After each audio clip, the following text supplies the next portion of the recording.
Thank you. পলিটিচিয়ানৰ মনততো সদায় ইলেকশ্যনেৰে চিন্তা গতিকে বেলেগ বেলেগ কাম কৰিলেও ইলেকশ্যনৰ প্ৰতিটো অলপ হ'লেও চিন্তা থাকিবই যোনে যোনে পলিটিক্স কৰিছে চবৰে ইলেকশ্যনৰ চিন্তা ইলেকশ্যন খেলিলেও চিন্তা নেখেলিলেও চিন্তা ইলেকশ্যন আহিলেও চিন্তা নাহিলেও চিন্তা যে নেক্সট ইলেকশ্যনত কি হ'ব নেক্সট ইলেকশ্যনত কি হ'ব গতিকে অসমত যি 14টা লোকসভা সিট আছে বিজেপি এজিপি আৰু ইউপিপিএল আমি বিচাৰিছোঁ গোটেই সিট জিকিব লাগে আৰু ইয়াৰ কাৰণে আমাৰ মুখ্যমন্ত্ৰী ডাঙৰীয়াৰ নেতৃত্বত অসমত যিখিনি উন্নয়ন হৈছে যিখিনি আজি এটা সুশাসন এটা আমি পাবলৈ সক্ষম হৈছোঁ বিভিন্ন এটা ৰিফৰ্মেশ্যন আমি এডমিনিষ্ট্ৰেটিভ ৰিফৰ্মেশ্যনৰ পৰা আদি কৰি বিভিন্ন এটা ৰিফৰ্মেশ্যন আৰু অলপ মানে কিছুমান কাম মানে আচৰিত ধৰণৰ ৰাইজৰ স্বাৰ্থত মানে বহুত ক্ষিপ্ৰতাৰে কৰি আছে তো এই গোটেই কথাটো চাই পেলাই ভাৰতবৰ্ষৰ পলিটিক্স অসমৰ পলিটিক্স ইয়াত আজি ৰাইজে আমি মানে ৰাইজক মানে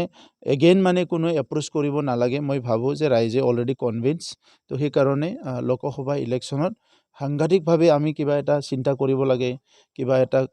পলিটিক্স কৰিব লাগে ষ্ট্ৰেটেজি কৰিব লাগে এইটো নাভাবোঁ ৰাইজে ৰখি আছে যেতিয়া ইলেকশ্যন আহিব এই মিত্ৰজোঁটকে ভোট দিব কোনোবা দলীয় নেতা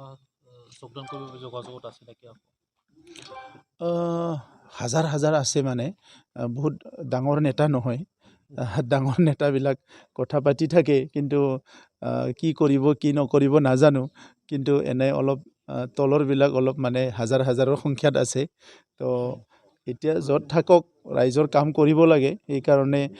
কোনোবা যদি জইন কৰে এইটো প্ৰক্ৰিয়াটো চলি থাকিব জিলা পৰ্যায়ত এই কামবিলাক হৈ থাকিব আৰু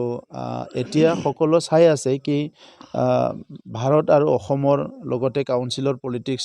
কোন দিশে গৈ আছে আৰু বৰ্তমানৰ মই এটা পজিটিভ এটা দিশ দেখিবলৈ পাইছোঁ আমাৰ পাব্লিকে যি স্তৰে নহওক কিয় পলিটিক্সটো ভাল হোৱাটো বিচাৰে আৰু এই কাৰণে আমাৰো এটা দায়িত্ব আহি পৰিছে যে আজি ভাৰতৰ স্বাধীনতাৰ ৭৫ বছৰ পিছত যি ৰাজনীতি আমি কৰি আছোঁ সেই ৰাজনীতিটো ভাৰতবৰ্ষৰ গণতান্ত্ৰিক যিটো মৰ্যাদা বিশ্বত সেইটো বুজিহে আমি ৰাজনীতি কৰিব লাগিব তো এই কাৰণে পৰৱৰ্তী সময়ত যদি কিবা হয় আপোনালোকে দেখিবলৈ পাব